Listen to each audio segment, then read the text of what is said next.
अब खबर आगरा से है, जहां पर पुलिस और बदमाशों के बीच मुठभेड़ हुई है। चेकिंग के दौरान बदमाशों ने फायरिंग की है।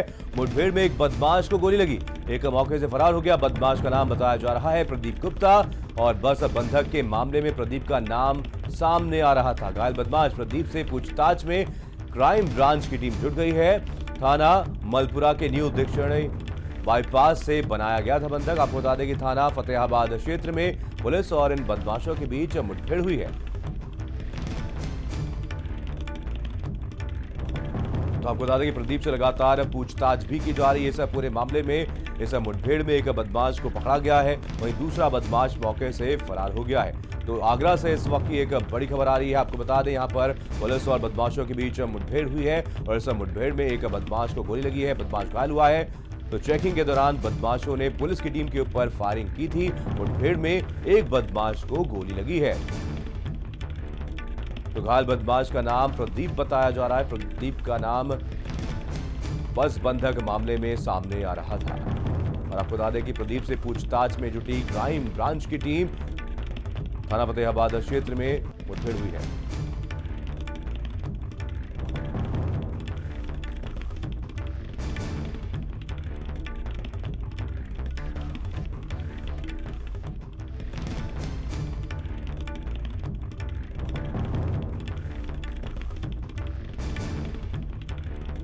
हम्म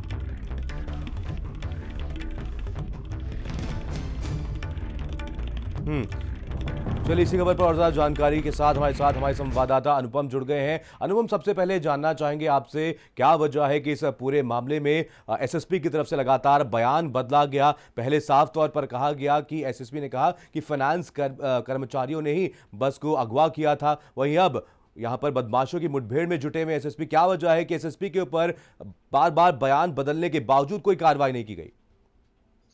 देखिए, कल जब सुबह ये बस अपहरण का मामला सामने आया तो बस के कंडक्टर और ड्राइवर थे, उन्होंने पुलिस को ये बताया हम्म कि जो बदमाश उनके पास आए थे, जिन्होंने अपहरण किया बस का, हम्म वो ये बता रहे थे कि वो फाइनेंस कर्मचारी हैं हम्म और इसी वजह से पूरा मामला जो है फाइनेंस कंपनी की ओर घूमा। हम्म तो चूंकि बस जो है फाइनेंस जिस कंपनी से हुई थी उसका नाम सामने आया, और बाद में करीब 4 से 5 घंटे बीतने के बाद जब सीसीटीवी फुटेज में बदमाश का चेहरा दिखाई पड़ता है, हाँ। उसके बाद से ये पूरी कहानी बदलती है और उसके बाद से फिर जो पुलिस की दिशा है जांच की, वो चेंज हो जाती है। आज सवेरे अभी बदमाश के साथ मुठभेड़ होती है क्राइम ब्रांच की। फतेहाबाद के पास यमुना एक्सप्रेसवे के पास लखनऊ एक्सप्रेसवे के पास एक गांव पड़ता है भलोखरा, उसके पास मुठभेड़ होती है हम्म और उसके पैर में गोली लगी है। उसको फतेहाबाद सीएससी में भर्ती कराया गया है। इस मुठभेड़ में एक सिपाही है जो सुदर्शन यादव नाम है उसका, क्राइम ब्रांच का सिपाही है, उसको भी गोली लगी है। हम्म तो ये दोनों घायल हैं, दोनों को सीएससी में भर्ती कराया है और पुलिस मौके पर है, एसएसपी भी मौके पर पहुंच गए हैं। फिलहाल इस पूरे जो बस वाले मामले में अपडेट यही इतना है। हम्म बाकी जो शेष जो बदमाश हैं वो फरार हैं, पुलिस उनकी भी तलाश में जुटी हुई है। बिल्कुल अनुपम, इस जी। पूरे मामले में कहीं ना कहीं पुलिस पहले एक अलग एंगल पेश करने की कोशिश कर रही थी, एक अलग कहानी घड़ी जा रही थी, और अब यहां पर पुलिस की टीम मुठभेड़ करने में जुटी हुई है।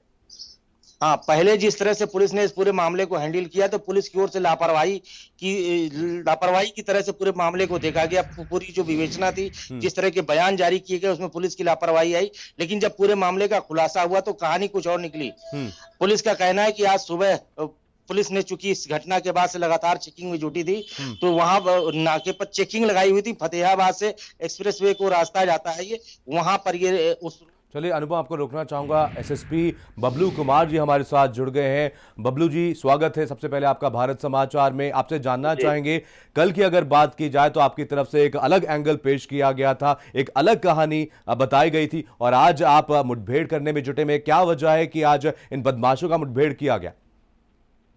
देखिए, कल जो घटना ये बस के कंडक्टर, ड्राइवर और हेल्पर जब आकर थाने पर उन्होंने बताया, हम्म जिसके क्रम में मुकदमा दर्ज हुआ था। हम्म जो अभियुक्त लोग घुसे थे, बस को रोका था।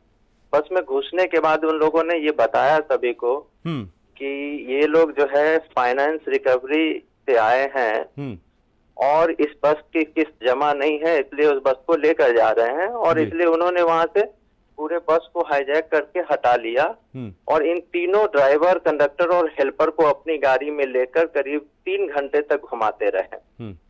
और छोड़ा। तो ये प्रथम दृष्टिया जो हम लोगों को जानकारी मिली, उसके आधार पर मुकदमा भी दर्ज हुआ है और इसी कारण से हमने जो है वो सभी जानकारी भी मीडिया में दी थी। फिर जैसे जैसे हमने पूरी अपनी टीमें लगाई, लोगों से बातचीत की, यात्रियों को हमने आइडेंटिफाई किया और फिर सीसीटीवी फुटेज जो हमारे कई जगहों के हमने एनालिसिस की, जिसमें एक जगह एक व्यक्ति की फोटो आ गई और उस फोटो को परिजनों को दिखाया गया, जिसमें उसको तत्काल प्रदीप गुप्ता के तौर पर पहचान कर ली। और फिर उसने पूरी हिस्ट्री बताई कि किस प्रकार से वो उसके घर 3-4 दिन पहले जाकर धमकी देकर आया है और कुछ पैसे के हिसाब की बात कर रहा था, जिसके कारण उसमें आपस में कहासुनी भी हुई थी।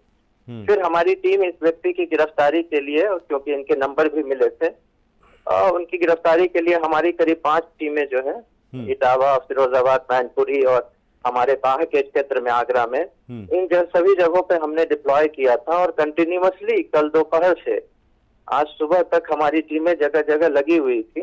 उसी क्रम में आज यहाँ जो है ये फतेहाबाद थाने के क्षेत्र में ये मुठभेड़ हुई, जिसमें प्रदीप गुप्ता जो मेन मास्टरमाइंड है वो घायल हुआ, मुठभेड़ हुई और उसे अस्पताल के लिए जो है यहाँ भेजा। उसका एक साथी जो मेन बहुत ही स्ट्रांग, मतलब उसका सहयोगी भी है, यतेंद्र यादव, वो मौका से भागने में फरार हुआ है, जिसकी गिरफ्तारी के लिए हमारी टीम लगी हुई है।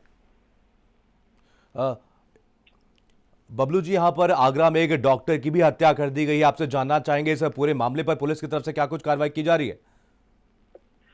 देखिए, जो डॉक्टर की डेड बॉडी मिली थी हमें थाना डॉकी में, हमारी टीम ने तत्काल उसमें कनेक्ट करते हुए पूरे जिले में उसको आइडेंटिफाई करने का प्रयास किया और वो कनेक्ट MM गेट के एक गुमशुदगी से हुई और फिर वहां से जानकारी करने पे, उनके परिजनों से बात करने पे ये ज्ञात हुआ है कि उनका एक डॉक्टर विवेक तिवारी, जो कि उरई मेडिकल कॉलेज में जालौन में वो मेडिकल ऑफिसर हैं, उनसे कुछ जो है मतलब बातचीत होती थी और वो उसको परेशान करते थे, धमकी भी देते थे।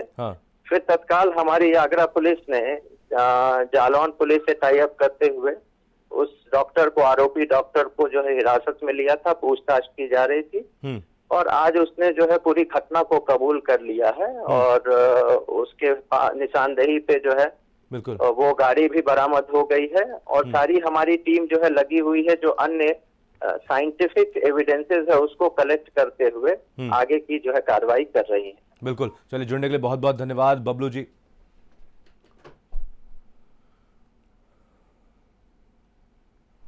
तो आपको बता दें, खबर आगरा से ही है, जहां पर आपको बता दें कि प्लॉट में महिला डॉक्टर का शव बरामद हुआ है। आरोपी डॉक्टर विवेक तिवारी पर हत्या करने का आरोप लगा है, तो डॉक्टर विवेक को हिरासत में ले लिया गया है और मृतकों के परिजनों ने डॉक्टर पर कुछ गंभीर आरोप भी लगाए हैं। डॉक्टर विवेक देते थे डॉक्टर योगिता को धमकी और डॉक्टर योगिता और विवेक साथ में पढ़े हैं।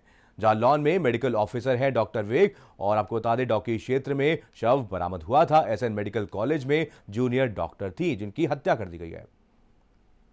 MS गहनी में 2018 में यहाँ एडमिशन कराया था और यहाँ पर रखने की व्यवस्था की थी और उसने बड़ी मेहनत के साथ यहाँ पर पूरा काम किया। इवन देन कोरोना का जब शुरुआत हुई थी उस समय कोरोना में उसकी ड्यूटी लगी और कोरोना पॉजिटिव कि उनकी डिलीवरी भी कराई, उनका ऑपरेशन के साथ भी ऑपरेशन भी किए गए। बड़ी मेरी बहादुर बच्ची थी। अब मेरे साथ तो इतना बड़ा अन्याय हुआ है, इसको मैं कहने का मतलब तो असहनीय हो गया मेरे लिए। जालौन मेडिकल कॉलेज में मेडिकल ऑफिसर हैं, उनके द्वारा बार बार फ़ोन करना, परेशान करना और धमकी भी दी जाती रही है। इसके अतिरिक्त आज सुबह थाना डॉकी क्षेत्र में एक डेड बॉडी मिली थी, जिसकी तत्काल पुलिस टीम ने शिनाख्त कराते हुए पहचान कराया और वो dead body doctor Yogita Gautam की थी।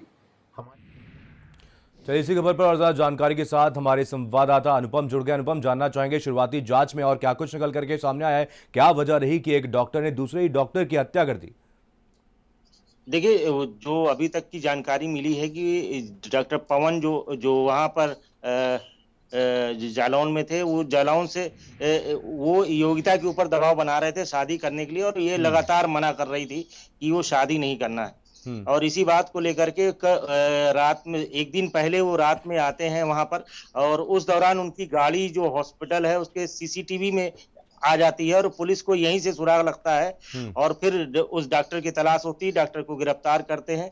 बाद में पुलिस ने गाड़ी भी बरामद की है। बिल्कुल, और तमाम उसके बाद जानकारी के लिए बहुत बहुत डॉक्टर धन्यवाद से अनुपम।